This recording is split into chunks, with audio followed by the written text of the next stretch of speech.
उज्ज्वला योजना हिताधिकारी घरे चा पिले मोदी आसंतु जानिबा यार सर्विसेस खबर विषय रे।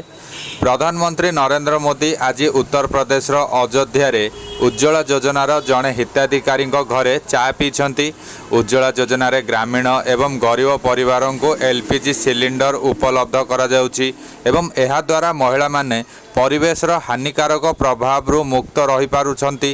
प्रधानमंत्री अयोध्यार शंकरी गली रे अचानक पहुंचवा पर स्थानीय जनता तांकु जोरदार स्वागत करथिले। एहा परे प्रधानमंत्री उज्ज्वला योजना हिताधिकारी मीरा माझी घरे पहुंचीथिले। प्रधानमंत्री तांको परिवार आर्थिक स्थिति और सेमानकु मिलुथिबा सरकारी सहायता संपर्क में पचारि बुझीथिले।